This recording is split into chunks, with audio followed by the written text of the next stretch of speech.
des anges ne vous ravisse à son gré le prix de la course, tandis qu'il s'abandonne à ses visions, il est enflé d'un vert orgueil par ses pensées charnelles, sans s'attacher au chef, dont tout le corps assisté et solidement assemblé par des jointures et des liens tire l'accroissement que Dieu donne. Si vous êtes mort avec Christ au principe élémentaire du monde, pourquoi, comme si vous viviez dans le monde, vous impose-t-on ces préceptes? Ne prends pas, ne goûte pas, ne touche pas, préceptes qui tous deviennent pernicieux par l'abus et qui ne sont fondés que sur les ordonnances et des doctrines des hommes. Ils ont en vérité une apparence de sagesse en ce qui indique un culte volontaire d'humilité et le mépris du corps. Mais cela est sans valeur réelle et ne sert qu'à satisfaire la chair. Mais je vais insister sur le verset 16. On dit que personne donc ne vous juge au sujet du manger ou du boire, ou au sujet d'une fête, d'une nouvelle lune ou des sabbats. C'était l'homme des choses à venir. Qu'est-ce que la Bible veut nous faire comprendre par là? Ce n'est pas une fête quelconque, que ce soit n'importe quelle fête, qui va changer ta foi envers Dieu.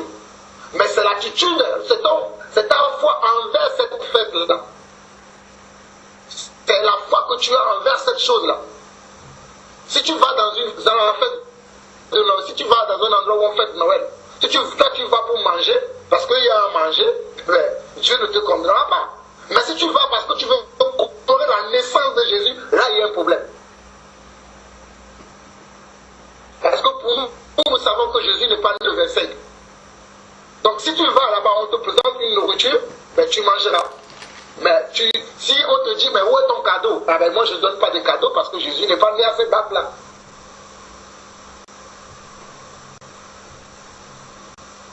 C'est l'occasion pour nous, à ces occasions-là, de montrer aux gens réellement ce qui est derrière cette fête, que ce n'est pas la naissance de Jésus. Et maintenant, si on veut rester entre nous chrétiens.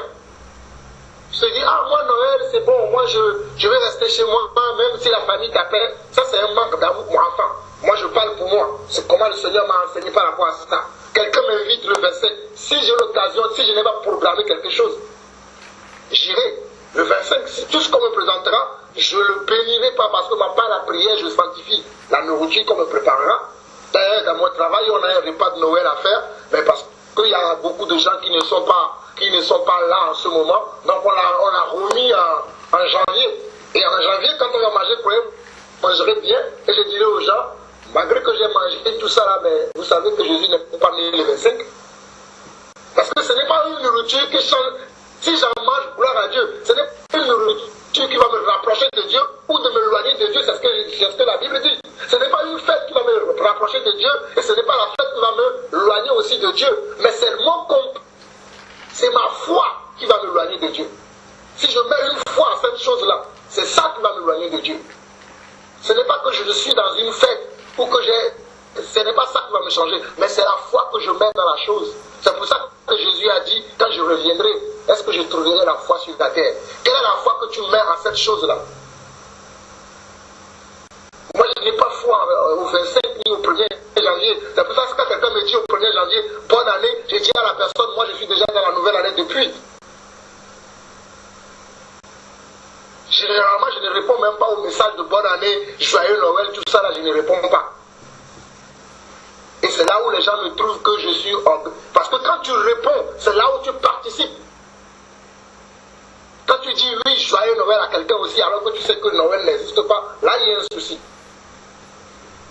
C'est pour ça que quand il y a ce genre de choses, quand on nous invite, bon, après si on n'a pas de programme, hein, moi par exemple, c'est que dans ma famille, tout le monde sait que Noël, pour moi, ça n'existe pas.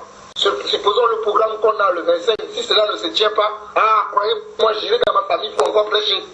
Parce qu'il faut que je les rapproche du Seigneur. Mais s'il n'y a pas de programme, au lieu de rester chez moi tout seul, ben, j'irai là-bas. Mais s'il y a un programme, comme la Bible dit, cherchez premièrement mon royaume. J'irai d'abord là où le Seigneur m'appelle. Et si j'ai encore de l'occasion, un petit temps, après cette journée-là, pour aller voir la famille, j'irai aussi les voir. Mais ce n'est pas dans le but d'aller fêter avec eux, mais c'est dans le but de leur apporter l'éclairage. Si ce sujet-là qui les tient à cœur, certains, quand il y a Noël, c'est là où, c'est comme si c'est là où ils sortent de leur tombeau, ils deviennent spirituels tout d'un coup. Bon, bref, pour ma part, moi, c'est ce que j'ai compris par rapport à cette fête-là, que ce n'est pas le fait d'aller manger, partager avec les gens qui est le plus qui dérange, comme on le voit ici. Parce qu'il ne faut pas qu'on exagère avec la parole pour dire je ne ferai plus ceci, je ne ferai. Autrement, il nous faudra quitter le monde. Chose impossible. Parce qu'aujourd'hui, on ne peut pas quitter le monde. Nous sommes encore dans le monde. Mais c'est pour ça que la Bible dit dans Romains 12, verset 2, soyez renouvelés dans votre dans votre intelligence afin de discerner. Donc je vais à une fête, ou même si ce n'est même pas Noël, je vais chez quelqu'un. La personne me sort une nourriture. Elle me dit, ah, la nourriture que j'étais sorti là, c'est un sacrifice que je viens de faire à mon ancêtre. Là, tu ne manges pas. Parce que la personne t'a averti que c'est une nourriture qu'il a présentée à quelqu'un. Parce que la Bible dit aussi cela. Mais si la personne ne te dit rien et qu'il te présente une nourriture, ben toi tu bénis, tu manges.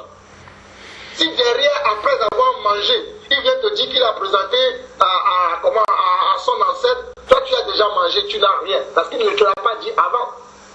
Mais s'il te dit avant que, ah, voici la tête du bœuf là que tu vois, c'est un bœuf que je viens d'égorger pour mon ancêtre qui est mort l'année dernière, là il t'a averti que c'est une viande sacrifiée aux idoles. Là tu ne mangeras pas.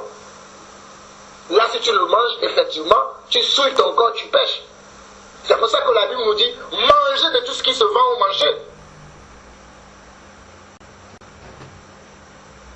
Maintenant, il faut qu'on ait de la sagesse pour savoir comment se comporter dans le monde, afin d'apporter. Parce que la Bible dit que Dieu a tant aimé le monde. Donc nous aussi, nous devons aimer les gens, parce que les gens sont encore dans l'aveuglement. N'oublions pas que la Bible dit que le monde entier est sous la puissance du malin. Toutes ces choses-là que nous connaissons, beaucoup dans le monde, d'ailleurs je n'ai pas dit beaucoup, le monde ne le connaît pas. C'est pour ça que la Bible dit que Dieu nous a choisi du monde. Et c'est en esprit que nous comprenons ces choses-là. Donc les autres qui ne le comprennent pas, si nous nous disons que bon ok, nous allons rester entre nous les frères qui comprenons ces choses, comment les autres vont faire pour comprendre ces choses-là? Amen. Amen. On doit aller vers eux, pas dans le but d'aller pour les ressembler à eux, mais pour qu'eux ils nous ressemblent. Tu vas pas, c'est pas quand tu vas pas aller maintenant pour fêter Noël, donc tous les ans maintenant, même ici, oh non, mais je vais aller sauver les gens. Oh non, mais je vais aller. Non, c'est pas ça que je suis en train de dire. Si dans ta famille tu as fait le travail déjà, gloire à Dieu, tu as fait ta part. Mais si tu n'as pas encore fait, et que chaque année tu vas, tu t'assois, tu ne parles pas, tu manges, tu fais la fête, tu danses bien, tu rentres chez toi, là tu as un problème. Moi, quand on m'invite à Noël, que ce soit Noël ou 31 ou 1er janvier, j'y vais, je mange et après je prêche. Ah mes amis, merci pour la nourriture que vous avez fait ce jour-là. C'était trop bon. Mais sachez que pour moi, la nouvelle année, ce n'est pas ça. Là, je profite pour enseigner que la nouvelle année a été donnée, je ne sais pas si vous le savez, la nouvelle année a été donnée depuis le jour où Moïse a tué l'agneau. Et généralement, souvent en fin d'année, quand on parle en fin d'année, quand je reçois les gens à la maison, c'est l'occasion où je profite pour enseigner le nouveau. Parce que nous sommes sur le calendrier juif. Hein.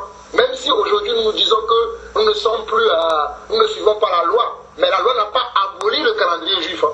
Le calendrier juif est encore d'actualité. Nous n'utilisons pas le calendrier romain. Le calendrier romain, c'est le calendrier du monde. C'est là où il y a janvier, décembre. Mais le calendrier juif, c'est là où il y a le premier mois de l'année, c'est le mois Nissan. Tapez sur Google le calendrier juif, vous allez voir tous les mois. Et le mois Nissan, là, on est rentré dedans déjà. Mais vous allez voir le 1er janvier, c'est là où les gens vont commencer bonne année. Alors que nous étions déjà dans la bonne année. Parce que le mois où le Seigneur avait libéré le peuple juif de Pharaon et qu'ils étaient partis dans le désert, et quand ils ont fait, c'est là où Dieu a dit à Moïse que c'est ce mois-là qui sera pour vous le premier mois de l'année. Donc ce n'est pas janvier le premier mois de l'année, c'est le mois Nissan. Bon, selon le calendrier hébreu. Parce que nous sommes sur le calendrier hébreu. Dieu nous a greffés au peuple hébreu. Donc quand on parle de Noël, il y a aussi la nouvelle année. Dernièrement, j'étais avec le frère Alain, le frère Jean, on en parlait. Il y a deux choses quand il y a Noël.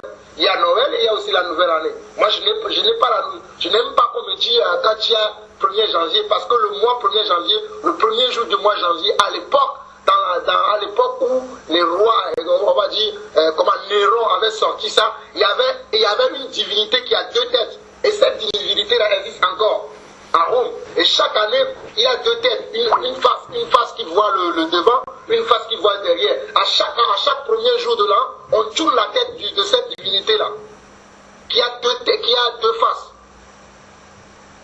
Ça, c'est des choses que j'ai appris quand j'étais dans l'église, quand j'étais avec les Juifs. C'est pour ça que les Juifs, ils ne fêtent pas la nouvelle année. Vous n'allez pas voir un Juif. Si vous dites à un Juif le 1er janvier, bonne année, vous allez voir ce que le Juif va vous dire. Parce que pour lui, ce n'est pas la nouvelle année. Pour lui, la nouvelle année, c'est l'année où Moïse avait fait le sacrifice et qu'ils sont sortis. C'est ça pour eux la nouvelle année. Bon, je ne veux pas trop monopoliser la parole. Soyons sages, mais ne soyons pas comme des gens qui veulent aller au-delà des Écritures. Ayons l'amour, ayons du discernement. Je ne dis pas qu'on doit fêter Noël, que quelqu'un ne me comprenne pas. Je n'ai pas dit qu'on doit fêter Noël. Mais si quelqu'un t'invite à Noël, si tu n'as pas un programme de prévu, tu peux te rendre chez cette personne, manger tout ce qu'il te présente, et après lui enseigner que, finalement, tu sais, j'ai bien mangé, mais tu sais qu'aujourd'hui, c'est pas le jour où Jésus est né. Hein. Après, tu lui montres par la parole que dans la Bible, on ne nous dit pas à quelle date précisément le Seigneur est né. Mais que ça, c'est quelque chose que le catholicisme a ramené et c'est devenu une fête un peu partout dans le monde, célébrée, mais ce n'est pas normalement le jour où le Seigneur est né. C'est pour ça que toi, tu ne fêtes pas ce jour-là. Mais au moins la personne aura une connaissance. Maintenant, si tu fais ça avec la personne et que l'année d'après, la personne insiste à t'inviter, là tu sais que lui, tu l'as. Là, si maintenant tu décides de ne plus aller, là, oui, c'est bien. Mais si c'est quelqu'un à qui tu n'as pas encore dit, et qui t'invite pour la première fois, brutalement comme ça, tu ne lui fais pas rien comprendre, tu restes en soi, mais comment croiront-ils? C'est pour ça que la Bible dit que Dieu nous a envoyés pour prêcher l'évangile. Comment les gens croiront-ils si on ne prêche pas? Et comme la Bible dit, comment les gens vont croire s'il n'y a pas des envoyés? Nous sommes tous des envoyés de Dieu pour apporter la lumière là où il y a les ténèbres. Maintenant, c'est notre attitude qui est le plus important. Si toi qui veux aller enseigner les autres, toi-même tu n'es pas encore assis, tu n'as pas encore la compréhension pour ça, et que tu vas, et que cette personne-là va te dominer. Oh non, tu dis que Noël n'existe pas. Il commence dans un enseignement et qu'après il te convainc que non, finalement tu dois fêter Noël et qu'après toi aussi tu rentres. Tu dis, c'est moi qui me trompe, tu fêtes Noël. Là, il y a un problème. Mais sinon, on peut manger de tout ce qu'on nous présente à Noël, on peut recevoir tous les cadeaux qu'on peut nous donner à Noël, mais nous, on n'offre pas de cadeaux. Enfin, quant à ce qui me concerne, moi c'est comme ça, je ne fais pas de cela une doctrine, mais moi c'est ce que j'ai compris de la parole, que je dois être sage, je dois montrer de l'amour aux gens quand il y a ces genres de fêtes-là, mais je dois savoir comment je dois être sage, parce que le diable est très rusé. Donc quand je vais à ces genres de cérémonies ou bien à ces genres de fêtes, je fais attention de manger, mais de montrer que si je viens, ce n'est pas parce que je viens pour fêter, parce que j'adhère à ce que vous faites, mais je viens pour apporter un éclaircissement. Je viens pour apporter de la lumière. Donc c'est tout ce que je peux dire par rapport à la fête et par rapport à la sœur Acha. Donc par rapport à ce qui concerne ta belle-mère, qui est trop entrée dans ces... La Bible dit que ce n'est pas la maîtrise de Jésus que nous sommes sauvés. La Bible ne dit pas que par nos ancêtres, il y a quelque chose, il y a une prière spéciale, que les ancêtres ont un secret. Non. La Bible nous dit que par le nom de Jésus, on imposera les mains aux malades et les malades seront guéris. C'est ce que la Bible dit. Et la Bible dit aussi que par les maîtrisures de Jésus, nous sommes guéris. Donc si quelqu'un va me dire que non, dans leur famille, parce que je sais que chez nous, les Africains aussi, il y a ce genre de choses, où tu vas voir entendre que non, il y a une telle grand-mère, il y a et souvent, généralement, ce genre de choses, on aime le donner au premier enfant. Et ça, c'est la sorcellerie. C'est la magie, c'est de la sorcellerie.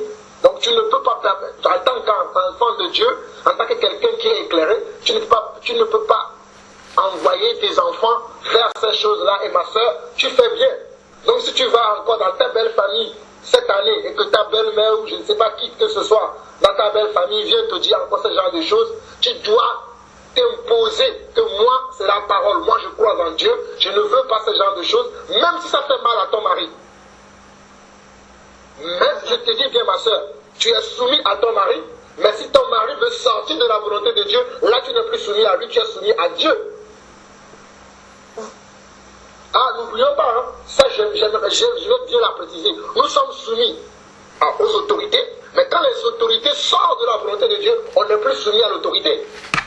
Nous sommes soumis à nos maris pour les femmes qui sont mariées, mais si mon mari sort de la volonté de Dieu, je ne suis plus soumis à mon mari, parce que là c'est ma vie qui est en danger.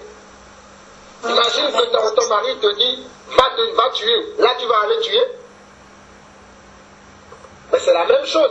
Donc si tu vois que ton mari fait quelque chose qui est hors de la volonté de Dieu, là tu n'es plus soumis à ton mari. Tu diras à ton mari, avec tout l'amour que j'ai pour toi, tout le respect que j'ai pour toi, là je vois que tu es en train de sortir de la volonté de Dieu. Je ne peux plus être soumis à toi, mais je serai soumis à la parole de Dieu. Et je peux le prouver avec un dernier verset, et c'est là où je veux m'arrêter. Matthieu, chapitre 10.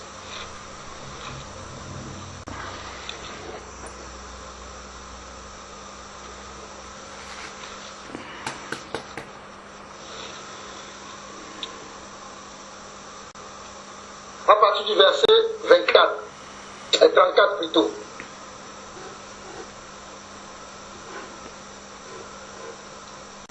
Il dit, ne croyez pas que je sois venu pour apporter la paix sur la terre. Je ne suis pas venu apporter la paix, mais l'épée. Car je suis venu mettre la division entre l'homme et son père, entre la fille et sa mère, entre la belle-fille et sa belle-mère, en sœur Achat. Entre sa belle-fille et sa belle-mère. Il est question de quoi ici? Il est question de foi. Il est question de se positionner pour la vérité. Longtemps, moi, je me suis positionné pour la vérité. Il y a des gens dans ma famille, pourtant on est né du même père. Mais aujourd'hui, on ne partage pas la même foi. Il y a certains même de mes frères qui pensent que je suis devenu fou à cause de ma foi. Et moi aussi, je pense qu'ils sont fous. Parce que moi, pour moi, je suis sage, selon la parole. Mais eux, pour eux, ben, Jean-Paul, il est fou. Je continue. Verset 36. Et l'homme aura pour ennemi les gens de sa maison. Celui qui aime son père ou sa mère plus que moi n'est pas digne de moi. Et celui qui aime son fils ou sa fille plus que moi n'est pas digne de moi. Celui qui ne prend pas sa croix et ne me suit pas n'est pas digne de moi. Celui qui conservera sa vie la perdra, et celui qui perdra sa vie à cause de qui? À cause de Jésus-Christ, à cause de l'évangile. Jésus-Christ est la parole. Qu'est-ce que ce verset-là veut dire? Celui qui perdra sa vie à cause de la parole. La parole dit que tu ne peux pas aller, t'engenouiller devant les démons. Tu ne peux pas aller cohabiter avec les démons. Tu dis non, je ne ferai pas. Même si ça blesse ton mari. Parce que ton mari n'est pas encore éclairé. Tu lui es soumis dans les choses qui vont te proposer, qui sont de la volonté de Dieu. Mais s'il te propose des choses qui ne sont pas de la volonté de Dieu, c'est ton salut qui en dépend. Même si ton mari est sauvé, je parle aussi pour nous-mêmes. Hein. Moi, je suis sauvé. Si je dis à ma femme, Nadine va voler, ben, si elle va voler, ben, parce qu'elle dit que le Seigneur dit qu'il faut s'être soumis à son mari, ben, le Seigneur lui dira, tu n'as pas compris ma parole. Hein. Même pour nous qui sommes mariés, si nous voyons que nos époux plutôt, sortent de la volonté de Dieu et qui nous demandent de faire des choses qui sont contraires à la volonté de Dieu, nous ne pouvons pas les faire. Nous allons leur dire, malgré tout l'amour que j'ai pour toi, mon mari, mon cher frère, je ne peux plus obéir à cela. Je préfère obéir à la parole parce que la parole dit ceci. Également pour nous qui sommes mariés avec les gens qui ne sont pas chrétiens. Nous leur sommes soumis quand ils nous demandent de faire des choses qui sont dans la parole de Dieu. Mais quand ils nous demandent de faire des choses qui ne sont pas dans la parole de Dieu, c'est la loi de Dieu qui prévaut en ce moment-là. C'est pour ça que Jésus dit que je suis venu pour amener quoi? La division. Entre la quoi? Entre le père et ses enfants. Il y a des choses auxquelles je crois aujourd'hui qu'il y a des gens dans ma famille qui ne le croient pas. Qu'il y a des gens dans ma belle famille qui ne le croient pas. Mais est-ce qu'autant pour eux, je ne suis pas avec eux? Je suis avec eux. Mais quand ils vont me demander de faire certains genres de choses, je ne ferai pas. Me dire, mes amis, ça, ce n'est pas pour moi. Parce que moi, je crois, c'est ce que la parole dit. Je crois à la parole. C'est pour ça que Jésus dit que si vous m'aimez, gardez mes commandements. Donc nous gardons les commandements de Dieu, bien sûr qu'avec l'amour, on le garde avec l'amour. Et on explique. Tu ne peux pas dire à ton mari, je ne veux pas faire cela, mais sans lui expliquer. Bah tu sais, mon mari, je ne peux pas faire cela parce que bon, moi je crois en Dieu. Et la Bible dit ceci, au moins il aura l'explication. Comme ça, demain, il ne va plus te dire. Si te dit encore, tu lui diras, mais mon mari, tu sais déjà que moi je t'ai dit que moi je ne peux pas faire cela parce que je crois en Dieu et que la parole de Dieu ne me permet pas de faire cela.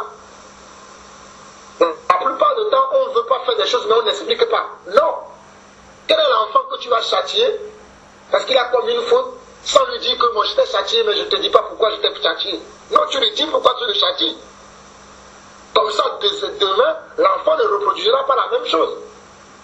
Mais je ne dis pas que généralement que les gens comprennent. Des fois, tu vas expliquer tout ça là, mais les gens ils ne comprennent pas. Ils insistent toujours. Toi aussi, tu dois insister. C'est pour ça que la Bible dit aussi que résister au diable avec une foi ferme.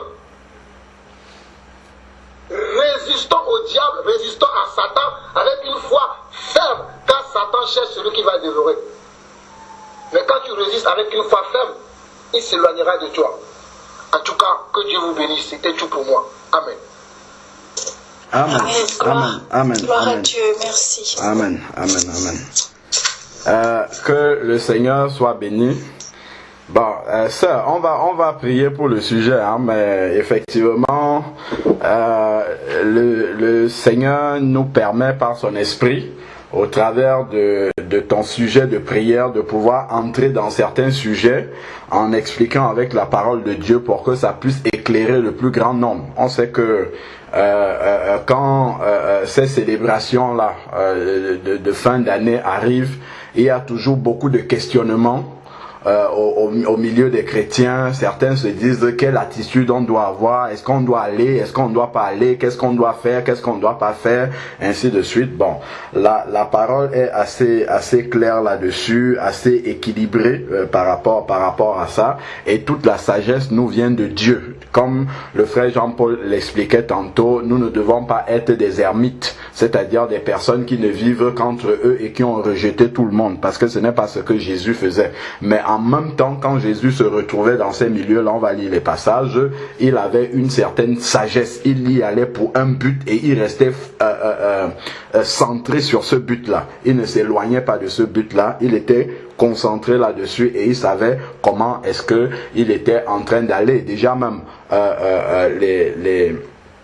les Juifs, quand on lit dans Jean chapitre 4, quand Jésus rencontre la Samaritaine, on sait que les Juifs avaient l'habitude, lorsqu'ils voyageaient, de contourner la Samarie parce qu'ils ne voulaient pas entrer là-dedans, parce que pour eux, bon, les Samaritains c'était des Juifs mais qui s'étaient rapprochés des Assyriens, donc ils s'étaient souillés en fait, quoi. Donc pour eux, ils n'avaient pas de communion avec les Juifs. Donc comme ils n'avaient pas de communion avec les Samaritains, autant pour moi, les Juifs contournaient le village de Samarie. Mais quand Jésus, lui, il est arrivé, il savait qu'il y avait une âme à sauver là-bas. Et lui, il est entré dans la Samarie. Il est entré dans la Samarie et c'est comme ça qu'il rencontre la Samaritaine. Et la Samaritaine, si vous lisez Jean 4, va appeler les gens de la ville. Et les gens de la ville de Samarie vont croire et vont dire, nous ne croyons plus à cause de ce que tu nous as dit, mais nous croyons à cause de ce que nous avons entendu. Donc Jésus est entré en Samarie, mais il n'est pas entré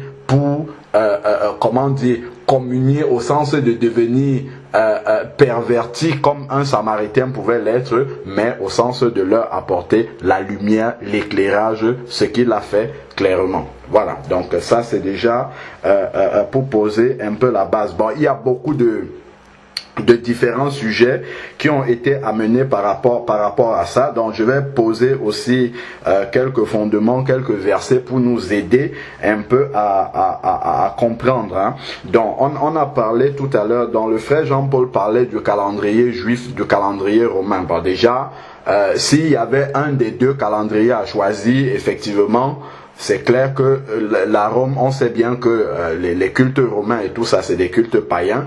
Ce qui est du calendrier juif, c'est le Seigneur qui l'avait établi. Donc s'il y avait même un calendrier à choisir, ça serait celui-là sur lequel normalement un chrétien devrait s'appuyer. Ça ne veut pas dire que si tu écris la date, aujourd'hui là nous sommes le 10 décembre, Dieu va te punir pour ça. C'est pas ce que ça veut dire. Dieu sait ce qu'il y a dans ton cœur et c'est pas sur ces détails-là qu'il va te juger. Donc je voulais lire quand même pour équilibrer en fait cette position là, Galates chapitre 4 versets 8 à 11. Donc si quelqu'un peut noter les versets, ça sera très bien pour ceux qui viendront après ou bien pour ceux qui voudront noter après. Donc si on prend Galates chapitre 4 verset 8, donc il est dit: autrefois, c'est l'apôtre Paul qui parle aux Galates. Donc, je vais d'abord lire l'introduction au verset 3. Parce qu'il y a quelque chose, au chapitre 3, verset 1, il y a quelque chose qui leur dit pour qu'on comprenne un peu dans quel contexte est-ce que l'apôtre leur parlait. Je lis d'abord Galates chapitre 3 au début. Il dit: Galates insensés, qui vous a fasciné, vous, aux yeux de qui a été dépeint Jésus-Christ crucifié. Voici seulement ce que je veux apprendre de vous. Est-ce en pratiquant la loi que vous avez reçu l'Esprit ou en écoutant avec foi? Êtes-vous tellement insensé après avoir commencé par l'Esprit, allez-vous maintenant finir par la chair? Avez-vous fait tant d'expériences en vain? Si du moins c'est en vain.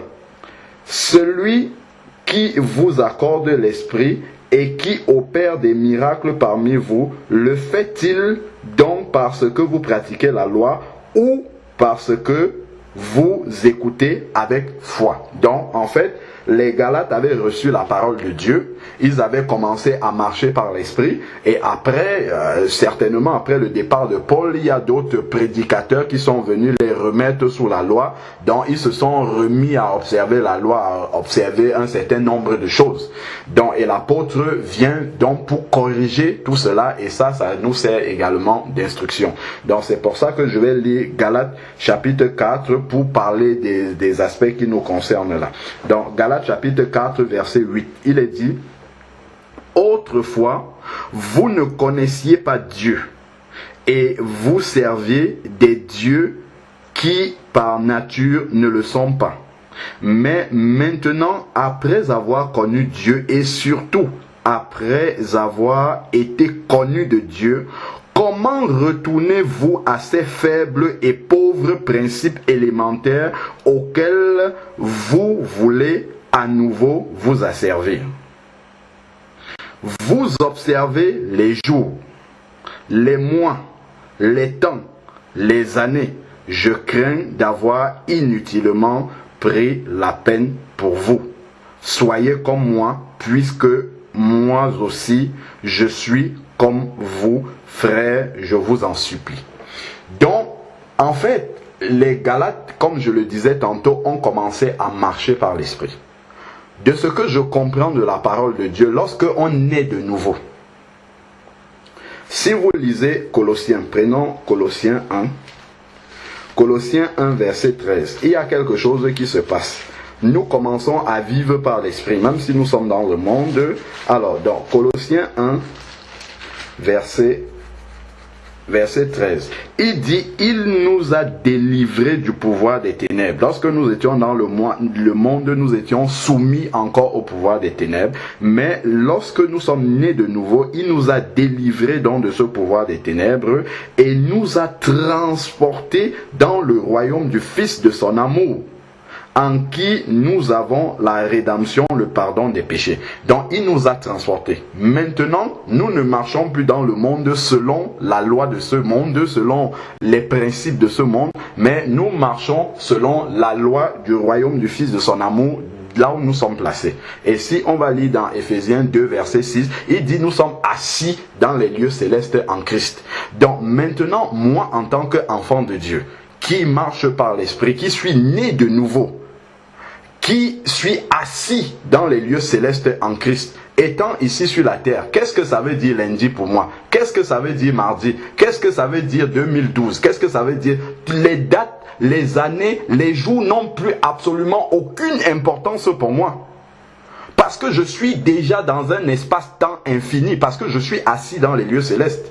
Ça ne compte plus pour moi. Voilà pourquoi l'apôtre Paul, dans 1 Thessaloniciens 4, en parlant des chrétiens qui sont morts, il dit ceux qui dorment, parce qu'ils vont se lever de la mort lorsque la trompette va sonner et ils vont continuer en fait. Donc le temps ne compte plus pour nous, parce que même la mort nous fait simplement transiter, comme dans 2 Corinthiens 5 aussi, il dit, si ma tente, c'est-à-dire le corps physique que j'ai ici sur la terre est en train de dépérir, ma tente que j'ai dans le ciel, elle est en train de se consolider, de se construire. Et il dit, j'aimerais mieux être avec le Seigneur dans le ciel. Donc en fait, pour nous, le temps ne compte plus. C'est fini ça. Que ça soit la fête de je ne sais pas quoi, que ça soit l'année de je ne sais pas quoi, tout ça, ça ne compte plus. C'est pour ça qu'il va dire aux Galates ici, mais comment vous venez encore, après avoir commencé à comprendre ces choses célestes-là, que voilà, nous ne sommes plus soumis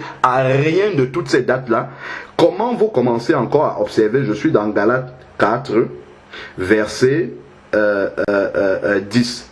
Vous observez encore les jours, les mois, les temps, les années. Voilà pourquoi, pour moi, personnellement, un anniversaire, ça me dit rien du tout. Si quelqu'un vient maintenant, il me dit, bon, ok, moi je vais te fêter ton anniversaire, Alain Patrick, je dis, vas-y, je laisse passer l'amour au-dessus. Je vais expliquer aussi des versets qui montrent qu'on ne doit pas être braqué par rapport à ça. Si quelqu'un vient et dit, bon, ok, Alain Patrick, je vais te fêter ton anniversaire, voilà.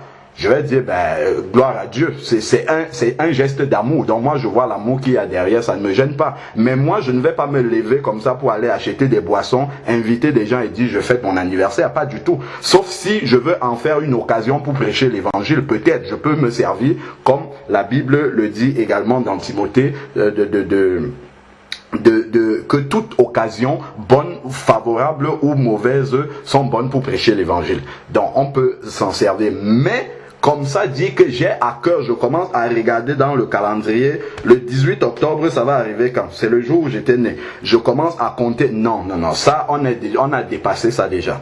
Ce n'est pas le jour du 18 octobre que je vais commencer à louer Dieu de ce qu'il m'a amené sur la terre, il m'a donné à mes parents. Non, ça je le fais tous les jours déjà. Je le fais de façon quotidienne. Je n'ai même pas besoin encore. D'ailleurs, c'est pourquoi je remercie Dieu, c'est de m'avoir sauvé. Donc déjà même, c'est l'anniversaire de la nouvelle naissance qui est plus importante que l'anniversaire de la naissance physique, parce que nous sommes nés pécheurs. Donc si on fête une naissance pécheur, alors que il y a la naissance où nous sommes entrés dans le royaume des dieux, ça c'est beaucoup plus important que la naissance selon la chair. Bon, je vous donne juste des principes vraiment pour qu'on grandisse et qu'on dépasse ce stade-là de voir comme les gens dans ce monde, ah, mon anniversaire c'est tel jour. Je ne dis pas qu'on devienne des pharisiens, hein, je nous donne juste la connaissance pour avoir l'esprit élevé par rapport à ça. Mais après maintenant, il y a le principe de l'amour. Il y a le principe de l'amour pour ceux qui n'ont pas compris. Parce que je sais que le danger avec la connaissance, c'est que la connaissance peut enfler et l'amour n'est plus là. Et donc on ne sait pas comment utiliser cette connaissance-là. C'est pour ça qu'on va commencer à rejeter les gens. Ah, toi tu fêtes ton anniversaire, toi tu fêtes encore les anniversaires. Comment toi tu peux encore fêter l'anniversaire? Comment celui-là peut encore fêter la nouvelle année? Comment ça c'est ce à quoi ça peut nous conduire. Donc c'est pour ça qu'il faut qu'on soit équilibré. Mais sachons véritablement la parole par rapport à ces choses-là. Il dit ici en Galates 4 verset 10, vous observez les jours, vous observez les mois, vous observez les temps, vous observez les années. En fait, et il dit, je crains d'avoir pris la peine, d'avoir inutilement pris la peine pour vous. Parce qu'il leur a donné la connaissance par rapport à ça. Mais eux, ils continuent encore à être attachés à ces choses-là. Ah, attention, non. Là, c'est la semaine pascale. on doit faire ça, la semaine pascale. Non, on marche maintenant par l'esprit. On n'est plus lié à toutes les dates et ainsi de suite. Parce que dans le ciel, les dates et tout ça, c'est pas des choses qui comptent encore pour nous. Or, maintenant, nous vivons en esprit. Donc, déjà, quand on traverse ce stade-là, on comprend déjà beaucoup de choses. Bon, il y a le verset aussi que le frère Jean-Paul a lu tout à l'heure. C'est dans Colossiens 2, versets 16 à 19, où il est dit, Colossiens 2, autant pour moi, versets 16 à 19, que personne donc ne vous juge à propos de ce que vous mangez ou vous buvez. Bon, ça entre parenthèses, c'est ceux qui disent voilà, il faut pas boire d'alcool, ainsi de suite. On a fait déjà tout un enseignement là-dessus. On va pas revenir dessus. Donc, si quelqu'un vous juge à propos de ce que vous buvez, sauf si vous êtes ivre. Effectivement, si vous êtes ivre, la Bible dit qu'il ne faut pas l'être. Mais si quelqu'un vous juge à propos de ce que vous buvez, ce verset-ci est là pour lui dire qu'il n'a pas à le faire. Bon, et ensuite, à propos de ce que vous mangez, bon, on va revenir aussi là-dessus. Je vais juste continuer à propos de ce que vous mangez pour des questions de fête. Voilà. Bon, il y en a qui fêtent Noël, il y en a qui fêtent la nouvelle année, d'autres font même encore le sabbat parmi les chrétiens et tout ça. Et on va vous dire, mais si tu ne fais pas ça, alors, voilà, il a même précisé ici, de nouvelles lunes, donc tout ce qui est lié au temps, aux dates, aux années, nouvelles lunes, les sabbats. Tout cela n'était que l'ombre des choses à venir. Ça, le sabbat, en fait, qui est le jour du repos de Dieu, n'était que l'ombre des choses. Bon, on ne va pas entrer dans les détails dans Hébreu qui explique ça clairement. Le sabbat aujourd'hui, c'est dès que quelqu'un se convertit, il est sauvé, la colère de Dieu ne repose plus sur lui et il entre dans le repos de Dieu. Donc il entre dans le sabbat de Dieu. En fait, c'est ça. Le sabbat pour nous c'est tous les jours parce que nous sommes déjà sauvés. Donc il n'y a pas un jour le samedi où qui va être le sabbat pour nous. Donc vraiment ça c'est juste des détails comme ça. Je sais que les chrétiens chipotent encore sur ce type de détails là, mais ça ce sont des choses c'était l'ombre, comme il dit, maintenant que nous sommes assis dans les lieux célestes, tout ça, ça devient c'était juste l'ombre pour nous préparer en fait à ce qui devait venir et se réaliser en Christ, comme il dit ici, mais la réalité est celle du Christ. Que personne, sous prétexte d'humilité ou d'un culte des anges, ne vous conteste ce gré, le prix de la course. Un tel homme s'abandonne à des visions enflées d'orgueil, ainsi de suite. Donc, verset 19, au lieu de s'attacher au chef, donc à Christ, par qui tout le corps est soutenu et rendu cohérent par les jointures et les articulations grandies et croissance. Voilà. Donc, si vous êtes mort, verset 20, si vous êtes mort avec Christ au principe élémentaire du monde, la date pour moi, c'est un anniversaire, c'est un principe élémentaire du monde. Un anniversaire, Noël, le nouvel an, la Saint-Sylvestre, tout ça, tout ça, c'est les principes élémentaires du monde. Ça n'a aucune incidence sur le salut. Ça n'a aucune influence sur ta nouvelle vie en Christ. Le fait de commencer une nouvelle année qui va commencer la 2015, ça ne change rien à ta course avec le Seigneur. Il n'y a absolument aucun impact là-dessus. Donc, justement, ce sont des principes élémentaires du monde. Donc, voilà, pourquoi, comme si vous viviez encore dans le monde. Donc voilà, celui qui s'intéresse encore à tout ça, qui est encore attentif à tout ça, c'est quelqu'un qui vit encore dans le monde. Nous sommes dans le monde, on le sait, mais nous ne sommes pas du monde parce que nos principes ne sont plus là-dessus. Donc, quand on vient te dire, ah, toi tu ne fais pas ceci, ah, toi tu ne célèbres pas l'anniversaire, ah, tu ne fais pas ça, en fait, on te resoumet encore aux principes élémentaires du monde, et là, c'est comme si tu vivais encore dans le monde, c'est-à-dire selon les principes du monde. Alors qu'on a vu dans Colossiens 1,13 là-bas que tu es maintenant transporté dans le royaume du Fils de son amour et tu marches selon les principes de ce royaume-là. Alors, ensuite, on va commencer à prescrire, ne goûte pas, ne touche pas. Toutes ces choses sont vouées à la corruption par l'usage qu'on en fait. Il s'agit de préceptes et des enseignements humains, ainsi de suite. Bon, ça, le frère a bien expliqué par rapport à ça. Donc, voilà déjà le principe de base d'un enfant de Dieu qui est réellement né de nouveau et qui a compris que maintenant il vit selon les principes du royaume, il est assis dans les lieux célestes en Christ. Tout ce qui se passe dans le monde en termes de date de tout ça, ça n'a plus absolument aucune incidence sur la manière dont il marche avec le Seigneur, la manière dont il chemine avec le Seigneur, la manière dont en fait le Seigneur est en train de conduire le plan qu'il a pour sa vie. La date, ça n'a plus aucune incidence, même s'il arrive qu'il meurt, même la date de sa mort. On va faire le certificat de décès, ça c'est pour les gens de la terre, mais l'apôtre Paul nous dit dans 1 Thessaloniciens 4 que ceux qui sont morts en Christ dorment, donc ils se lèveront de la poussière et puis vont continuer à vivre sans aucun problème. Donc les dates, tout ça, ça n'a pas d'importance. Maintenant, quelle sagesse nous devons avoir, maintenant que nous connaissons ça? Allons-nous maintenant rejeter tous ceux qui n'ont pas reçu cette connaissance?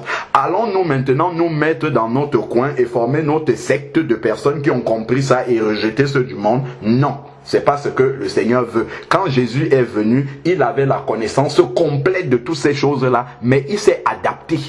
Il s'est adapté au monde dans lequel il vivait avec cette connaissance-là, amenant progressivement cette connaissance-là aux personnes avec lesquelles il était en contact. Il n'est pas venu comme ça en rejetant tout le monde. Vous ne connaissez rien, ainsi de suite. Nous-mêmes, n'oublions pas que nous étions ignorants jusqu'à ce que le Seigneur nous apporte et commence à nous éclairer. Aujourd'hui, nous savons un certain nombre de choses sur les faits ainsi, mais il y a beaucoup de choses encore que le Seigneur doit nous révéler que nous ne savons pas. Si le Seigneur se met, il nous dira encore, vous êtes encore sans intelligence, parce qu'il y a plein de domaines sur lesquels, effectivement, nous sommes encore sans intelligence. Prenons maintenant, par rapport à ça, Romains 14 pour nous donner un peu de sagesse. Romains 14. Alors, Romains 14 parle de fait. Il dit, Romains 14, verset 1, il dit, faites bon accueil à celui qui est faible dans la foi. Donc, après avoir lu Galates comme ça, en disant on ne voit plus les jours, les années, tout ça, quelqu'un peut être faible dans la foi, il dit que, oh, vraiment, moi je tiens encore à mon anniversaire. Ok, oui, s'il veut fêter son anniversaire, c'est pas un problème. Si c'est pour glorifier Dieu et élever des actions de grâce au Seigneur ce jour-là, ça ne sera pas en trop. Donc, c'est pas un problème. Mais on comprend bien qu'il est encore faible dans la foi parce qu'il a du mal à s'élever dans l'esprit et comprendre que tout ça, ça n'a plus d'importance. On ne va pas le rejeter comme frère. Au contraire, on va essayer de le soutenir jusqu'à ce qu'il ait compris, parce que ça, ce ne sont pas des éléments en fait qui ont une incidence sur notre salut. C'est simplement la manière et la sagesse avec laquelle nous vivons encore dans ce monde. Alors, donc il dit, faites bon accueil à celui qui est faible dans la foi, sans discuter des opinions. Donc on ne va pas absolument vouloir imposer à quelqu'un, à lui expliquer s'il ne comprend pas, ainsi de suite.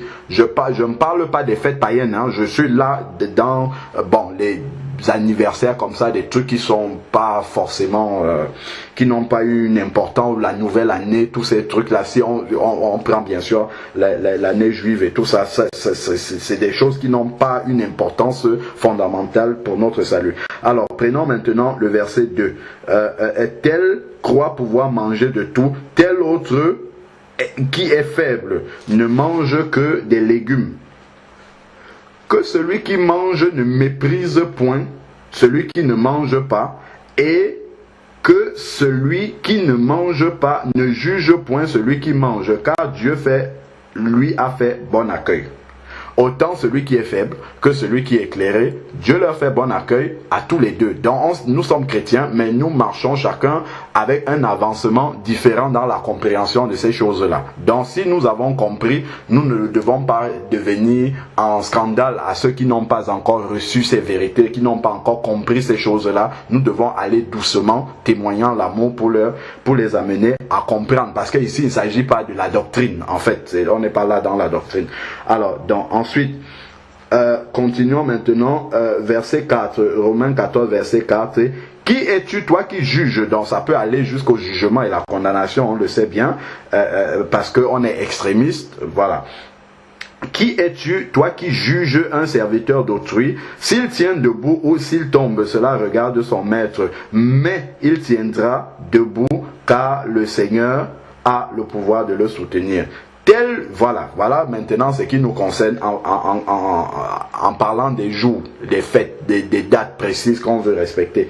Tel juge un jour supérieur à l'autre. Il y en a qui disent le culte ça doit être dimanche, absolument dimanche. Pour moi le culte on peut se réunir tel qu'on fait le dimanche là, on peut se réunir comme ça le lundi ou le mardi. Pour moi ça n'a aucune différence. Parce que tous les jours sont égaux pour moi devant le Seigneur. Parce que je sais que le Seigneur n'est pas plus bon un jour qu'un autre. Il est bon tous les jours. La Bible n'a pas précisé que c'est lundi qu'il est bon ou bien c'est dimanche qu'il est bon. Donc, en fait, le fait de se réunir dimanche, ce n'est qu'une commodité parce que dimanche est férié. Tout le monde est pratiquement, en tout cas généralement, les gens sont disponibles. Donc, pour question de pratique, de commodité, c'est plus simple, c'est plus commode, c'est plus pratique pour tout le monde de se réunir dimanche. Sinon, on pourrait se réunir un autre jour de la semaine. La prière monterait de la même façon au Seigneur sans absolument aucune différence. Voilà. Bon, donc, par contre, vous avez des gens qui tiennent, si vraiment, même s'ils se sont réunis, ils ont fait un vrai culte comme ça, le samedi, il faudrait, si dimanche ils se réunissent pas, c'est comme s'il leur manquerait quelque chose. Voilà, ça c'est quand on commence à être lié comme ça à ces jours. Voilà, alors donc il est dit ici, tel juge un jour supérieur à un autre, tel autre les juges égaux. Ça c'est par exemple le cas de quelqu'un qui fête son anniversaire. Le jour de son anniversaire, c'est un jour supérieur aux autres jours. C'est particulier parce qu'il est né ce jour-là. Pour lui, c'est supérieur. Il veut le mettre à part par rapport aux autres jours. Tout dépend de comment, le fait de mettre ce jour à part, comment il l'utilise. Si c'est pour aller faire la fête comme ça et s'oublier, pour moi, ce n'est pas ce qu'il y a à faire. Mais si c'est un jour qu'il veut mettre à part pour faire certains types de prières au Seigneur, c'est toujours des actions de grâce qui montent à Dieu. Il n'est pas condamnable pour autant. Bon, ensuite, tel autre les juge tous égaux, comme celui qui ne fête pas son anniversaire, qui va dire de toute façon je suis né, je suis déjà dans le monde, c'est pas le plus important, je suis maintenant né de nouveau citoyen du ciel, ça c'est le plus important. Le jour où c'est arrivé, c'est comme là on parle de Noël, l'anniversaire, le jour où Jésus est né. La Bible ne précise pas et les apôtres ne se sont jamais intéressés au jour où Jésus est né. Et d'ailleurs dans 2 Corinthiens 5 verset 16, il va dire si nous l'avons connu selon la chair. L'anniversaire et tout ça, ça fait partie de la chair. Donc, si nous l'avons connu selon la chair, aujourd'hui, nous ne le connaissons plus de cette façon-là. Donc, c'est par l'esprit maintenant qu'ils connaissent Jésus. Donc, que Jésus soit né le 25 décembre, le 14 janvier ou le 17 novembre, ça n'a absolument aucune importance pour les disciples. Donc, il n'y a aucune raison de mettre un jour particulier pour le jour où Jésus s'est incarné dans une chair humaine pour venir vivre sur la terre. Bon, donc c'est pas un jour en particulier qui doit être mis à part. Bon, ça, c'est même en dehors du fait que nous savons que le 25 décembre est une fête païenne qui existait déjà. Donc, ce qui fait qu'on doit carrément mettre ça de côté. Alors, donc, verset 5 toujours, que chacun soit pleinement convaincu dans sa propre pensée. Donc, ça, d'abord, c'est le principe qui doit nous unir. Verset 6 maintenant, celui qui se préoccupe des jours s'en préoccupe pour le Seigneur. C'est pour ça que je disais, tout dépend du contenu de ce que tu mets là-dedans. Si tu dis, ok, mon anniversaire, je vais prendre un gâteau, je vais inviter mes amis, on va se réjouir en louant le Seigneur, en rendant grâce au Seigneur, en élevant des prières au Seigneur, gloire à Dieu. Là, tu l'auras fait en te préoccupant du Seigneur. Mais si tu le fais pour te préoccuper de ta chair, en mettant, je sais pas moi, la musique mondaine et en faisant que tout le monde se trémousse autour, là tu le fais pour la chair. Le Seigneur n'a aucune part là-dedans. Et là maintenant, ça va être un problème. Donc c'est pour cela que tout dépend de ce qu'il y a là derrière. De la même façon, si on t'invite à un anniversaire ou quelque chose comme ça, il faut que dans ton cœur, ta présence soit d'amener la présence de Dieu là où tu vas partir. Parce que toute occasion est bonne pour pouvoir communiquer, transmettre l'évangile. Alors, donc, continuons maintenant. Alors, celui qui mange, c'est pour le Seigneur. qu'il mange, car il rend des actions de grâce. Donc il faut qu'il le fasse en rendant des actions de grâce. Donc si tu juges un jour supérieur, que tu le mets à part, il faut rendre des actions de grâce au Seigneur ce jour-là. Donc celui qui ne mange pas, c'est pour le Seigneur. Bon, ça c'est à propos des aliments. Donc en effet, nul ne vit pour lui-même et nul ne meurt pour lui-même, car si nous vivons pour le Seigneur, et si nous mourrons pour le Seigneur. Soit que nous vivons, soit que nous mourons, nous sommes au Seigneur. Car Christ est mort et il est revenu à la vie pour être le Seigneur des morts et des vivants. Donc, tout ce que nous devons faire doit être conduit justement pour glorifier Dieu. Voilà, en gros c'est ça. Il faut que ça glorifie Dieu. Mais toi tu juges, mais pourquoi? Voilà les attitudes auxquelles on pourrait être conduit avec cette connaissance-là. Et c'est pour ça que l'apôtre nous prévient déjà d'avance. Il dit, mais toi, pourquoi juges-tu ton frère? Ou pourquoi méprises-tu ton frère? Parce qu'il n'a pas compris que ça là, ce n'est plus important, ainsi de suite. Tu commences à dire, mais toi, comment tu en es encore là, ainsi de suite. Nous comparaîtrons tous devant le tribunal de Dieu. Donc il nous rappelle que, attention, il y a des choses vraiment plus importantes et devant le tribunal de Dieu, on devra répondre à cela. Donc ensuite, car il est écrit, je suis vivant, dit le Seigneur, tout genou fléchira devant moi et toute langue confessera et toute langue donnera gloire à Dieu. Bon, là c'était simplement déjà pour nous indiquer la sagesse avec laquelle justement nous devons agir auprès de ceux qui n'ont pas cette connaissance-là, que les jours, les mois, les années, les fêtes, tout ça, ça n'a plus d'importance quand on est converti. Quand on est entré dans le royaume de Dieu, tout ça, ça n'a plus absolument aucune influence, aucune importance pour nous. Mais nous devons avoir la sagesse vis-à-vis de ceux qui ne le savent pas. Maintenant, concernant, on va toujours continuer, prenons 1 Corinthiens 10, par rapport à la question de la sœur. Bon, il y a eu une intervention. Est-ce qu'elle doit partir? Est-ce qu'elle ne doit pas partir? Regardons ce que la parole de Dieu nous dit. 1 Corinthiens 10.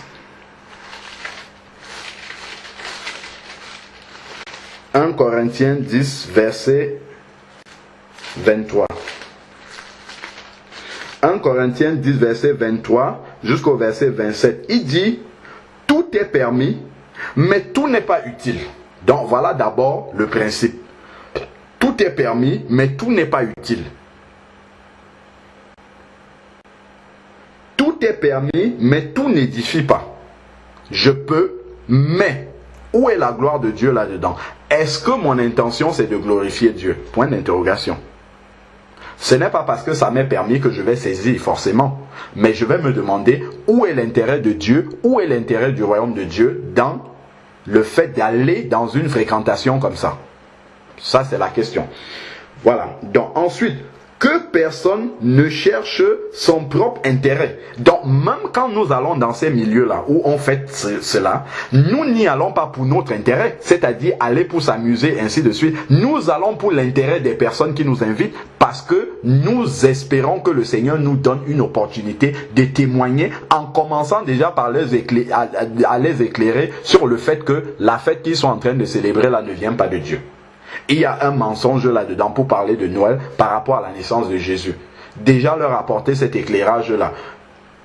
En parlant de ça, ça va amener à pouvoir parler de Jésus, puisque s'il n'est pas né ce jour-là, mais qui est ce Jésus-là? Et puis hop, on peut annoncer le message du salut. Donc ça, c'est une bonne porte d'entrée pour pouvoir parler du Seigneur aux personnes dans ces circonstances-là.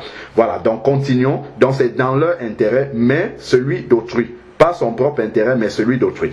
Ensuite, maintenant, il est dit, ici, verset 25, « Mangez de tout ce qui se vend au marché sans vous poser de questions par motif de conscience. » Parce qu'on sait que Dieu est au-dessus de tout. Même si ça a été sacrifié à une idole, ainsi de suite, on sait, 1 Timothée, chapitre 4, verset 4 à 5, nous dit que la prière, on l'avait déjà lu, hein? 1 Timothée 4, je vais quand même relire pour donner les versets, parce qu'il faut qu'on cite et que les gens sachent là où c'est écrit dans la parole. Alors, 1 Timothée, chapitre 4, verset 4 à 5, il est dit, « Or, tout ce que Dieu a créé est bon et rien ne doit être rejeté. Rien ne doit, on peut tout manger, tout. Rien ne doit être rejeté, mais il y a une condition. Pourvu qu'on le prenne avec action de grâce, c'est-à-dire en priant. Car tout est sanctifié par la parole de Dieu et la prière. Donc, ne jamais arriver comme ça, on est chez les païens, on a honte maintenant, on se dit, ah, si je ferme mes yeux, je baisse ma tête, on verra que je prie avant de manger. Bah, si tu fais ça, mais c'est le contenu de l'assiette peut avoir une incidence sur toi parce que tu n'as pas prié pour sanctifier le repas. Donc, ça, c'est le minimum de la condition qui peut être posée en quelque lieu que tu te sois de prier pour sanctifier ce que tu es en train de manger. Voilà. Alors maintenant, voilà, pour répondre précisément, il est dit ici au verset 27, si un non-croyant vous invite et que vous vouliez y aller. Certains disent que si les non-croyants nous invitent, nous ne devons pas y aller. Il est écrit ici clairement et que vous vouliez y aller. Donc, le Seigneur laisse cela à notre appréciation. On m'a invité, j'apprécie, avec l'Esprit de Dieu, bien sûr, pas selon la chair. Est-ce qu'il faut que j'y aille ou est-ce qu'il ne faut pas que j'y aille? L'Esprit de Dieu nous répond. Sur le moment, c'est au cas par cas. J'y vais ou je n'y vais pas. Donc, c'est et que vous vouliez y aller. Donc, tu es libre si tu veux y aller. Maintenant, il dit ensuite, mangez une fois que tu y es. Si tu as pris la décision d'y aller, mangez de tout ce qu'on vous présentera sans poser aucune question par motif de conscience. Donc quand quelqu'un va amener la viande, tu ne commences pas par lui demander est-ce que c'est halal, est-ce que c'est du porc, et tu manges. Maintenant, le frère Jean-Paul a cité là-bas, si on vous dit que ça a été sacrifié au grand-père ou bien ainsi de suite, voilà le verset là qui dit ça, le 28 maintenant. Mais si quelqu'un vous dit, ceci a été offert en sacrifice, n'en mange pas à cause de celui qui vous a prévenu, à cause de la conscience. Donc, il dit, mais si quelqu'un vous dit, ceci a été offert en sacrifice, n'en mange pas à cause de celui qui vous a prévenu et à cause de la conscience. Je parle ici non de votre conscience, mais de celle de l'autre. Parce qu'il y a une subtilité là-dedans. C'est que le principe de base, c'est que Dieu est le seul Dieu qui existe sur la terre et qui a tout créé. Donc si on prend un produit, une nourriture, les cadeaux comme on disait là tout à l'heure, et on le consacre comme on sait que bon voilà, derrière Noël il y a un esprit, si on a peur que les cadeaux qu'on nous donne soient envoûtés par l'esprit de Noël ou tout ça, ok, d'accord, ça veut dire que Dieu a donné l'intelligence aux hommes pour concevoir le cadeau en question. Le cadeau est conçu et il est diabolisé, disons-le comme ça. Donc les gens ont peur de ça, du fait que le cadeau soit diabolisé. Maintenant, le principe est que, bon, je n'ai pas le temps de rentrer dans les détails, c'est 1 Corinthiens 8 qui explique ça, que dans le monde il n'y a pas d'idole, ainsi de suite. C'est pour dire quoi? C'est pour dire que Dieu est au-dessus de tous ceux qui peuvent essayer de s'appeler petit Dieu avec des petits dés. Donc pour eux, il n'existe pas. Donc si on prend une viande, on la sacrifie à Allah, on dit que ça c'est sacrifié ou bien au grand-père ou à la grand-mère du village. On dit bon, ça c'est sacrifié à nos ancêtres. Ce qui prouve que Dieu est au-dessus de tout, c'est que si un enfant de Dieu vient, il sait que cette viande-ci a été sacrifiée au grand-père, à la grand-mère. Il dit au nom de Jésus, je déclare que ce produit-ci est pur. Ce qui montre que Dieu est au-dessus des grands-pères et des grands-mères et des ancêtres qu'on a invoqués dessus, c'est que la prière de ce dernier va totalement sanctifier cela. Ça va annuler toutes les incantations qui ont été faites sur ce repas-là. C'est ce qui montre que Dieu est tout-puissant. Et au-dessus de tous les autres principautés qu'on peut appeler ici sur la terre. Maintenant, ce que l'apôtre nous demande, c'est d'avoir de la sagesse. C'est-à-dire que bien que nous sachions que Dieu est au-dessus et que nous pouvons prier et que la puissance de Dieu va annuler l'effet du sacrifice qu'on a fait sur cette viande, l'apôtre Paul demande quand même de s'abstenir. Pas pour nous, parce que nous savons de toute façon que Dieu est plus grand. Mais pour celui qui nous a dit ça, Parce que celui qui nous a dit ça croit que l'influence qui a été faite sur le sacrifice, sur la viande en question, est très grande. Et si tu manges ça, ça va choquer en fait sa conscience. Parce que lui, il pensera que tu es en train de manger quelque chose qui est sacrifié aux idoles. Parce que pour lui, ces idoles-là sont grandes. Alors que pour toi, ces idoles ne sont rien du tout. C'est pour ça, pour ne pas choquer la conscience de l'autre, c'est ce qu'il explique ici là dans le verset 29 de 1 Corinthiens 10. Donc pour ne pas choquer la conscience de l'autre, tu vas dire, ah d'accord, ok, si ça a été sacrifié à ton grand-père, je ne mangerai pas. C'est pas parce que tu as peur du grand-père pour qui le truc a été, la viande a été sacrifiée, mais c'est simplement parce que tu ne veux pas choquer cette personne-là. Pourquoi en effet ma liberté serait-elle jugée par une conscience étrangère? Si tu prends part avec action de grâce, pourquoi serais-je calomnié pour ce dont je rends grâce? Donc tu vas chez un païen, c'est Noël ou bien n'importe quoi.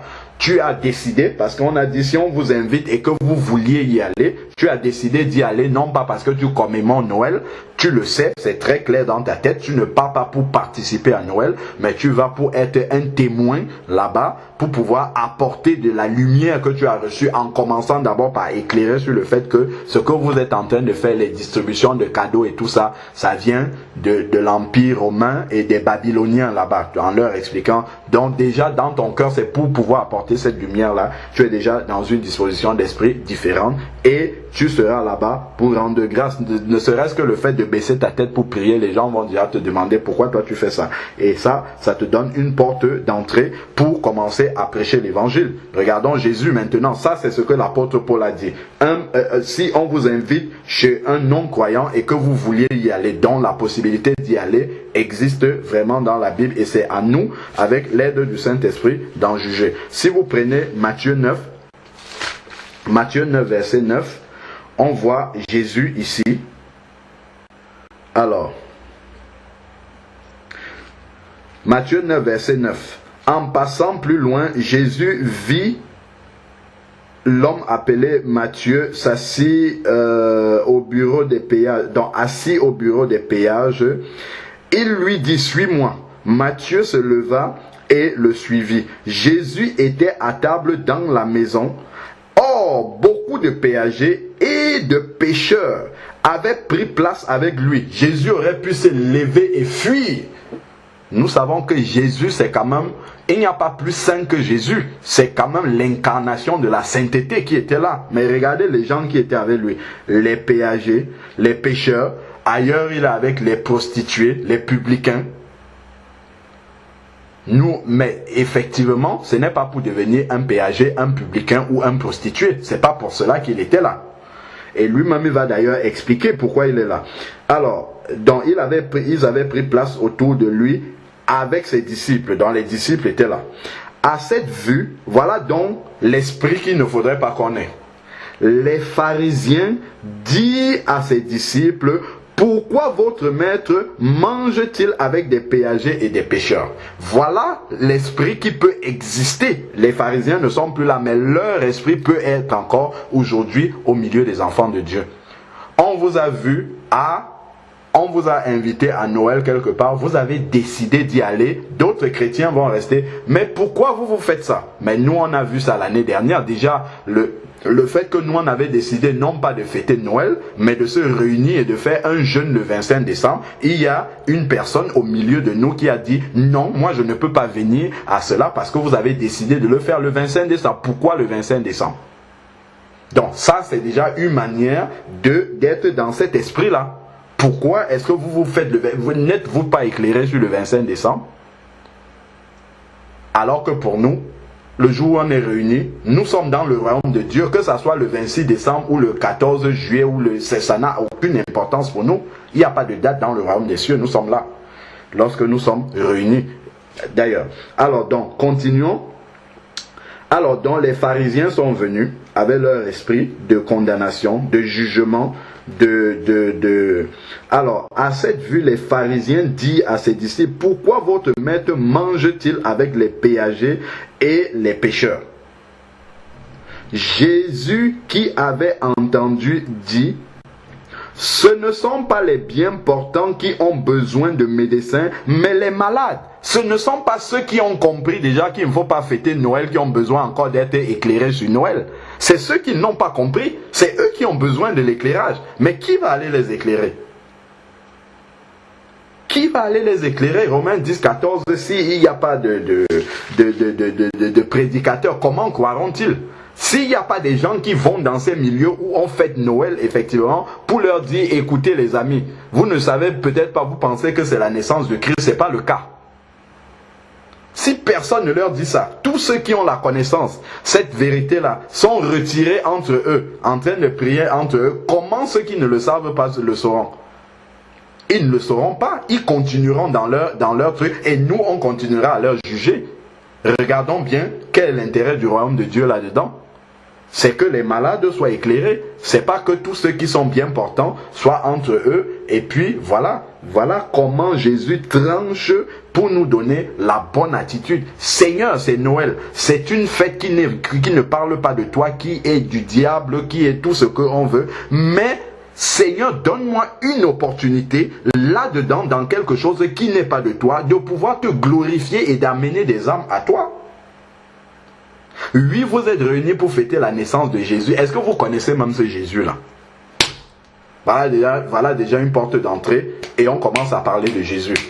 Jésus, en fait, est-ce que vous savez pourquoi il est venu? Il n'est pas venu seulement pour naître dans une crèche misérable à Bethléem et tout. Il est venu pour mourir à la croix pour toi. Toi qui es là 2000 ans plus tard. Ainsi de suite. Et voilà comment on est déjà dans la parole de Dieu, dans le message. Et on oublie même que c'est le jour de Noël. Et on va tirer quelqu'un comme ça de la GN. Parce que justement, nous avons été centrés sur le plus important. Regardez le verset 13. Ça, c'est ce qui est fondamental, important. Jésus dit, allez apprendre ce que signifie « Je veux la miséricorde et non le sacrifice.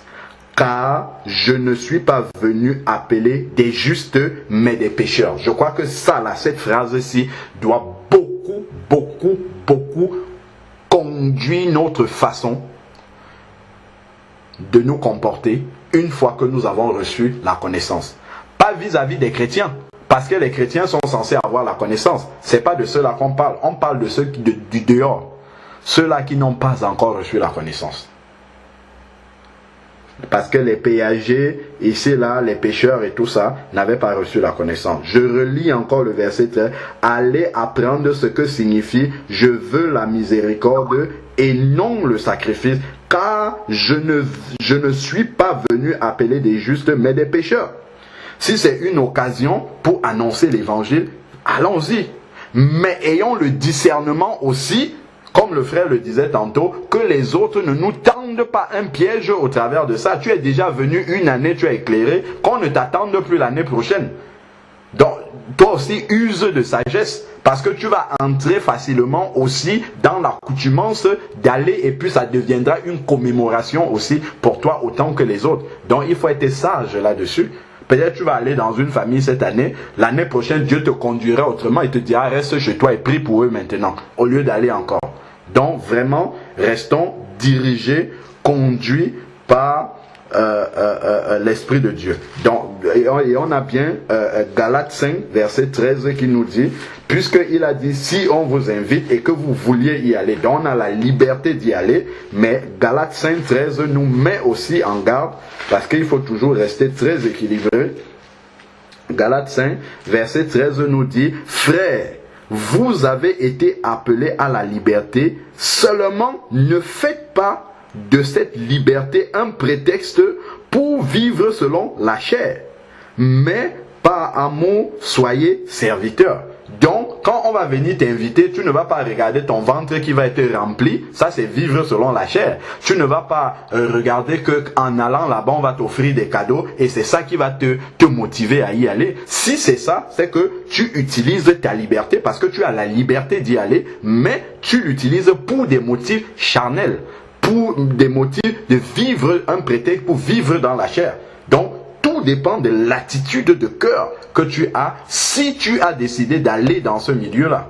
Il faut savoir qu'est-ce qui te motive à y aller.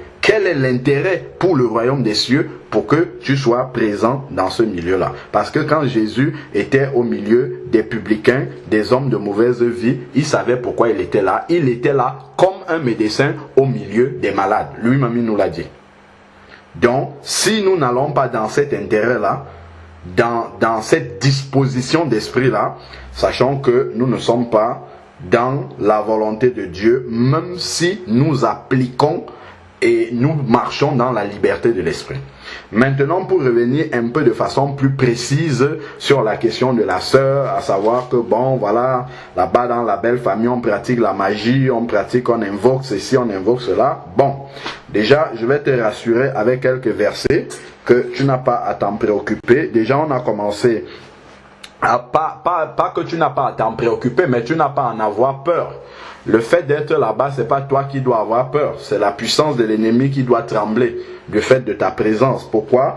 1 Corinthiens 3, verset 16 va dire que nous sommes le temple du Saint-Esprit, le temple du Dieu vivant. Donc quand tu arrives avec la présence de Dieu. Il faut en être conscient d'abord.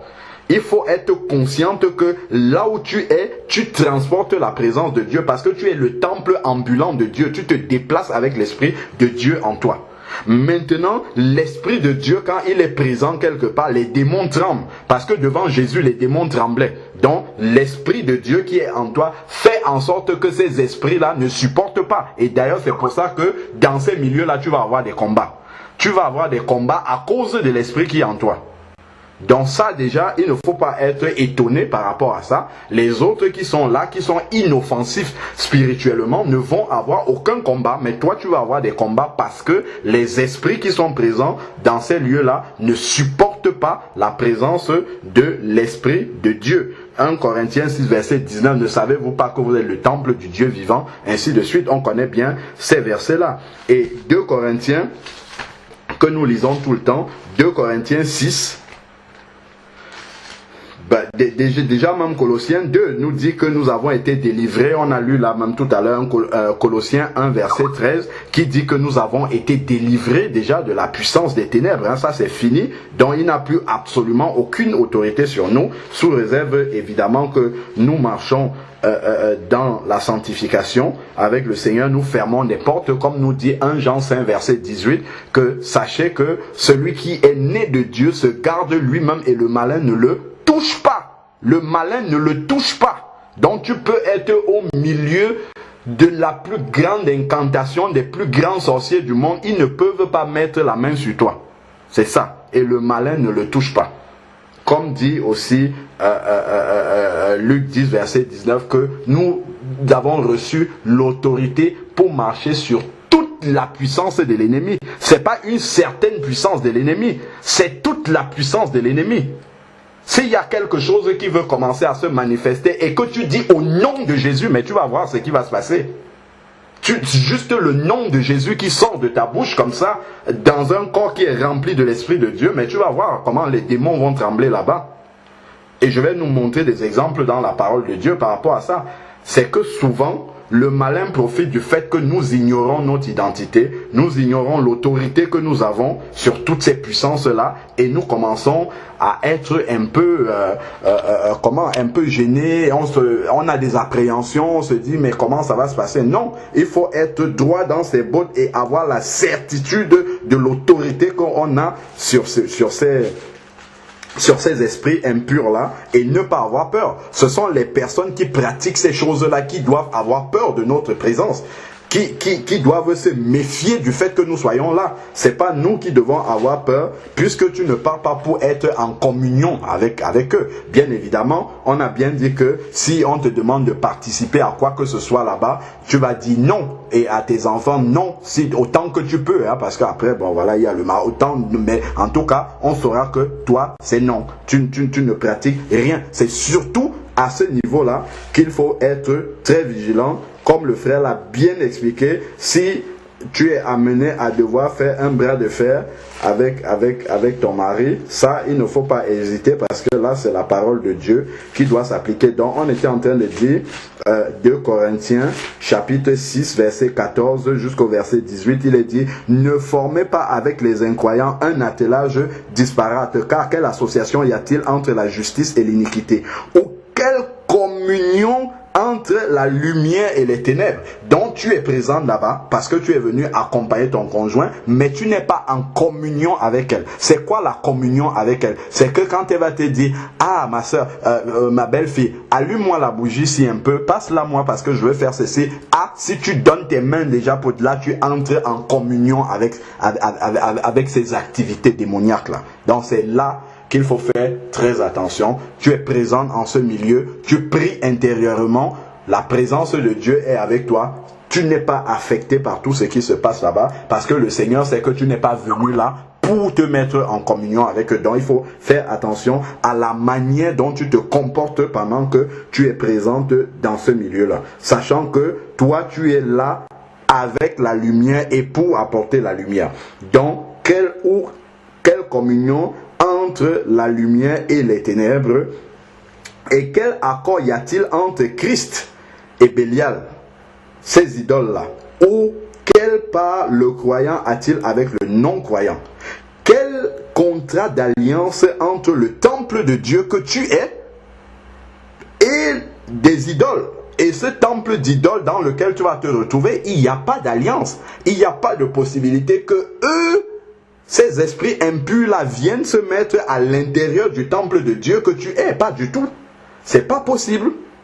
Donc il n'y a pas de communion. Donc toi aussi ne vas pas embrasser ces choses-là pour te mettre en communion avec elles.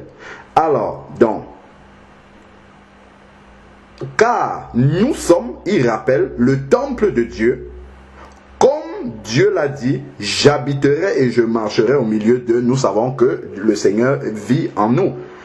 Et il dit, je serai leur Dieu et ils seront mon peuple. C'est pourquoi sortez du milieu d'eux. Donc le fait d'être là-bas, attention de ne pas communier, de ne pas toucher, de ne pas participer, de ne pas apporter une certaine contribution à ce qui est en train de se faire là-bas. Et ensuite, il dit séparez-vous. Donc s'il y a à prendre position, c'est ce qu'il dit là, séparez-vous. Donc que ton mari te dit ah non, ma chérie fait ceci. Non. Même le diable passe souvent par les sentiments. Ça c'est un domaine par lequel il essaye souvent de ruser pour nous atteindre. Ah non, c'est juste ça, tu sais, il n'y a rien derrière. Non. Même si lui il croit parce que ses yeux sont fermés qu'il n'y a rien derrière, pour toi ça peut être une occasion de chute. Donc il faut être vraiment très vigilante quand tu es dans ce milieu-là. Alors dit le Seigneur, ne touchez, voilà, là il dit clairement, ne touchez pas à ce qui est impur. Il y aura beaucoup de choses qui sont impures là-bas, n'y touche pas. Parce que c'est une façon de participer et je vous accueillerai, je serai pour vous un père et vous serez pour moi des fils et des filles, dit le Seigneur Tout-Puissant. Je finis maintenant par un passage qui montre aussi comment la puissance de Dieu que nous transportons peut agir au milieu des puissances démoniaques. Si on se retrouve dans un milieu où il y a des puissances démoniaques. Prenons 1 Samuel chapitre 5, versets 1 à 5. Et je vais terminer par là. 1 Samuel chapitre 5, versets 1 à 5. Les Philistins prirent l'arche de Dieu. Donc, il y avait eu une guerre entre Israël et les Philistins. Ils ont battu Israël et puis ils ont récupéré l'arche de l'alliance. Nous savons bien que, on ne va pas revenir dans les détails de la description de l'arche de l'alliance qui restait dans le lieu très saint du tabernacle à l'époque. Et il y avait 2 chérubins sur l'arche de l'alliance, 2 chérubins au milieu duquel il y avait la Shekinah de Dieu, la présence de Dieu. Donc, ce qui représente le Saint-Esprit, en fait, aujourd'hui, qui habite en nous. Donc, c'est comme si l'arche de l'alliance qui était posée dans le lieu très saint, aujourd'hui, l'Esprit de Dieu est exactement cette Shekinah-là qui était présente entre les deux chérubins de l'arche de l'Alliance. Ça, c'est pour faire le parallèle, pour que nous comprenions que ce passage-ci s'applique également à nous lorsque nous nous retrouvons dans les mêmes circonstances. Regardons donc ce qui se passe. Les Philistins prirent l'arche de Dieu et la transportèrent de Ebenezer à Asdod. Les Philistins prirent l'arche de Dieu. Il la fit entrer dans le temple de Dagon. Dagon qui était un dieu païen. Donc, ils ont vu que les Hébreux gardaient l'arche de l'Alliance dans le temple de Dieu, à l'époque le tabernacle. Et là, eux, ils ont voulu mettre ça dans le temple de leur faux dieu, Dagon. Et il y a quelque chose qui va se passer. Ça, c'est l'image de la présence de Dieu, donc le Saint-Esprit en nous, qui se retrouve maintenant. L'arche de Dieu va se retrouver dans le temple d'un dieu païen, de Dagon. Ça, c'est nous qui avons la présence du Saint-Esprit. Nous nous retrouvons dans un lieu comme ça où il y a des puissances démoniaques. Regardons ici, là, maintenant, la suite. Et la plaçait à côté de Dagon. Donc, il y avait aussi un buste là qui représentait Dagon. Alors, le lendemain, donc on a posé l'arche de l'Alliance à côté de la statue de Dagon et on a laissé passer la nuit là-bas. Regardez ce qui s'est passé. Le lendemain, les Asdodiens se levèrent de bon matin et voici que Dagon était tombé. La statue du faux Dieu à côté de l'arche de l'Alliance était tombée. Preuve que la puissance de Dieu est largement plus grande que la puissance des idoles. Voilà comment Dagon ici était tombé. Et regardez, il n'est pas tombé de n'importe quelle façon. Regardez ce qui est écrit. Il est tombé face contre terre devant l'arche de l'Éternel. Qu'est-ce que ça veut dire cela? Tout genou fléchira devant le Seigneur, le Dieu des armées. Voici un faux Dieu devant lequel on a posé l'arche de l'Alliance et il a fléchi les genoux face contre terre. Voilà comment il est tombé devant l'arche de Dieu. Ça, c'est ce qui se passe si un enfant de Dieu est conscient de la puissance de Dieu qui est en lui, de l'Esprit de Dieu qui est en lui, et marche bien évidemment en conséquence. Parce que tu ne vas pas dire, ok, l'Esprit de Dieu en moi, mais je suis dans ce milieu-là, je fais comme les gens qui sont là. Pas du tout, non. Si tu as l'Esprit de Dieu en toi et que tu te comportes comme quelqu'un qui a cet esprit-là en lui, voilà ce qui se passe. Dagon est tombé et s'est prosterné face contre terre devant l'arche de Dieu. Voilà comment ils ont retrouvé la situation le lendemain.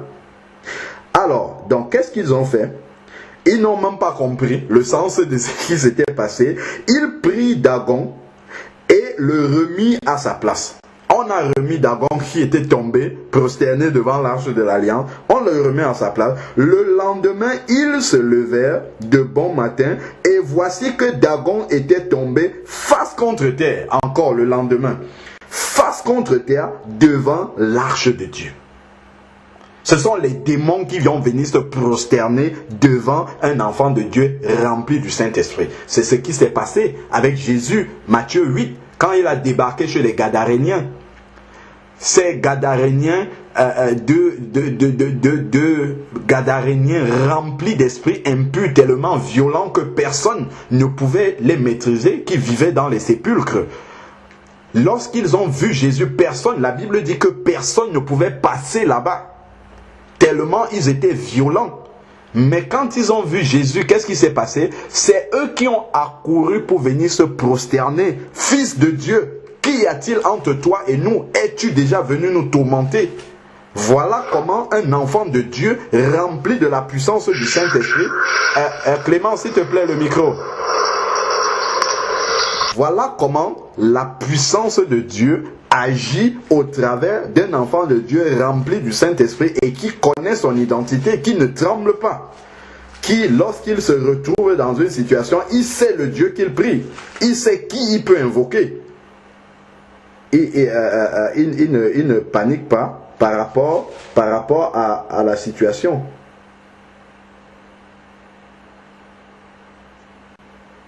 Regardez Matthieu 8. On va revenir sur Dagon après, on va finir après. Matthieu 8 à partir du verset 28. Matthieu 8, verset 28 jusqu'à 32. Quand il eut abordé sur l'autre rive, dans le pays des Gadaréniens, 2 démoniaques sortis des tombeaux vinrent à sa rencontre. Ils étaient si redoutables que personne n'osait passer par là. Ils lui criaient, regardez ça, ce sont les démons qui voient Jésus et qui viennent. Ils lui criaient, que veux-tu de nous, Fils de Dieu? Ce sont les démons qui reconnaissent la puissance du Fils de Dieu et qui viennent à lui. Voilà comment les démons nous sont aussi soumis. Luc 10, verset 19. Vous marcherez sur toute la puissance de l'ennemi, pas une certaine puissance de l'ennemi. Es-tu venu ici, je lis la suite du verset 29, pour nous tourmenter avant le temps? Donc les démons ne commandent même pas à se battre contre le Fils de Dieu. Ils savent que c'est perdu d'avance, mais ils savent aussi qu'il y a une date fixée à laquelle le Fils de Dieu va les tourmenter. Et il dit, es-tu déjà venu pour nous tourmenter avant le temps? Entre parenthèses, les gens qui ont les visions de l'enfer où ce sont les démons qui tourmentent les gens, nous avons bien la révélation ici que c'est eux qui vont être tourmentés. Ce n'est pas eux qui tourmentent les gens. Ça c'est déjà pour dire que ces visions de l'enfer sont à l'envers. Et ça contredit la parole de Dieu. Ça c'était juste une virgule. Alors, donc, voilà les démoniaques qui viennent, qui se prosternent devant Jésus et qui dit, es-tu déjà, donc en tout cas qui viennent se soumettre et qui dit, es-tu déjà venu nous tourmenter avant le temps? Il y avait au loin d'eux un grand troupeau de pourceaux qui paissaient. Les démons suppliaient. Ils supplient. Pourquoi ils peuvent supplier? Le malin ne supplie pas quand il peut frapper. Il frappe. C'est ce que dit Jean 10. Le voleur vient pour égorger et tuer. Donc il ne vient pas pour supplier. S'il supplie là, c'est parce qu'il sait que son autorité est faible par rapport à l'autorité de celui devant qui il est. Voilà pourquoi les démons supplient. Si tu nous chasses, bon, ils mettent même le si, croyant que Jésus va les laisser. Bon, il dit, si tu nous chasses, envoie-nous dans ce troupeau de pourceaux. Donc ils prient, ils font même une prière, les démons prient aussi, ils prient Jésus. Il leur dit, allez. Voilà Jésus qui prend autorité, voilà l'autorité de l'enfant de Dieu. Allez. Voilà comment Jésus le dit. Jésus n'a pas tremblé que, oh, voilà des démoniaques devant qui tout le monde a peur. Ils ne vivent même plus en communauté avec les gens. Ils ne vivent que dans les sépulcres. Donc Jésus va commencer à trembler. Pas du tout. Jésus dit, allez. Ils sortirent et entrèrent dans les pourceaux. Alors tout le troupeau se précipita du haut de l'escarpement dans la mer et périt dans l'eau. Donc voilà ce qui s'est passé avec Jésus. Voilà l'autorité de l'enfant de Dieu, du Fils de Dieu qui était ici, la même autorité que nous avons. Parce que quand nous allons lire, nous allons dire, oh ça s'est passé avec Jésus. Mais allons dans Jean 12. Allons dans Jean 14, verset 12. Qu'est-ce que Jésus a dit? Jean 14, verset 12. Jésus a dit, en vérité, je vous le dis, celui qui croit en moi, donc il faut croire. Il faut croire que Jésus t'a donné l'autorité sur toute la puissance de l'ennemi et que tu peux l'exercer. Si tu ne le crois pas, ça ne va pas se manifester. Il dit ici, encore Matthieu 16, verset 17, voici les miracles qui accompagneront qui? Pas tout le monde, ceux qui auront cru. Si tu ne crois pas, mais les miracles là ne t'accompagnent pas. Il dit ici là, en vérité, Jean 14, verset 12, je vous le dis, celui qui croit en moi fera lui aussi les œuvres que moi je fais. Les démons qui sont venus se prosterner devant Jésus, c'est une œuvre que Jésus a faite. Donc celui qui croit en Jésus, les démons se prosterneront aussi comme ça, devant lui, et en fera de plus grandes parce que je vais au Père. On va dire, ah ça c'est une parole que Jésus a donnée. Mais regardons. Allons-y. Il y a des gens qui l'ont expérimenté. L'apôtre Paul et ses compagnons. Acte 16, avec la femme animée de l'esprit de Python. Eux, ils ont expérimenté ça. Quelqu'un qui est animé d'un esprit impur, qui vient se prosterner devant un apôtre. Prenons ici là, acte 16, verset 16 au verset 18. Là, ce n'est plus Jésus.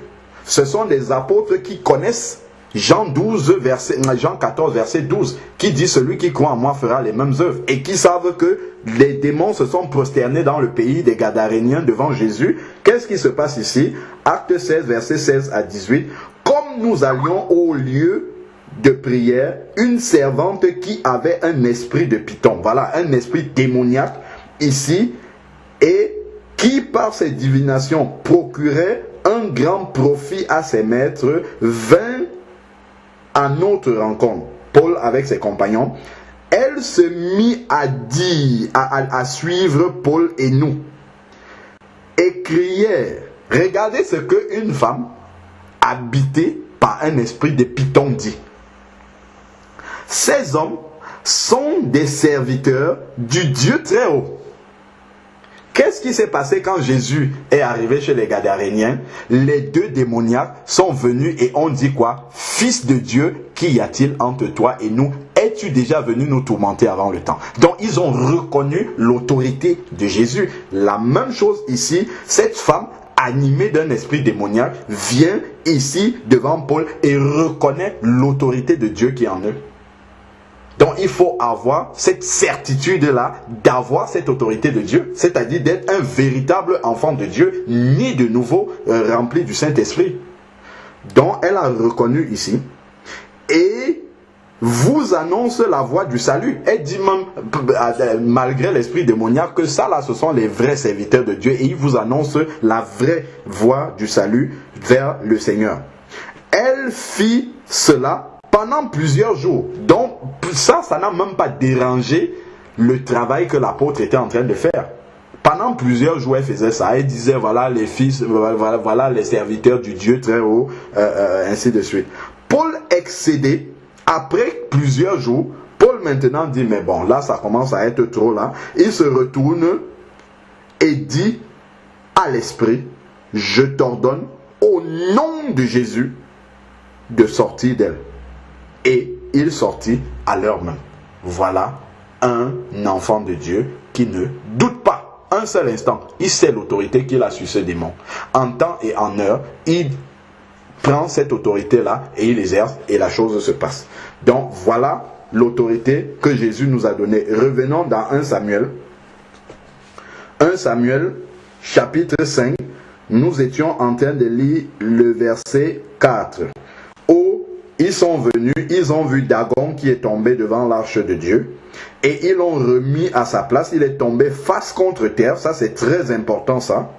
Ils l'ont remis, le lendemain Dagon était encore tombé, je suis au verset 4, toujours face contre terre devant l'arche de l'Éternel. Et il y a une précision, la tête de Dagon et ses deux mains gisaient détachées sur le seuil. Et il ne lui restait que le tronc. Voilà le faux Dieu en question. Devant l'arche de l'Alliance, devant la présence de Dieu, devant l'Esprit de Dieu qui habite en nous.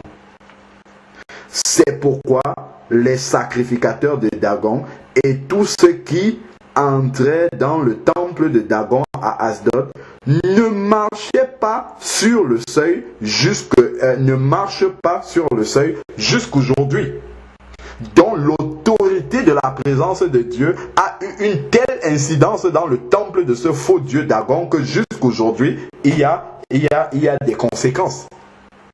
Juste pour nous montrer vraiment l'autorité, la puissance qui vient de l'Esprit de Dieu présent dans un enfant de Dieu, véritablement qui marche par la puissance de l'Esprit.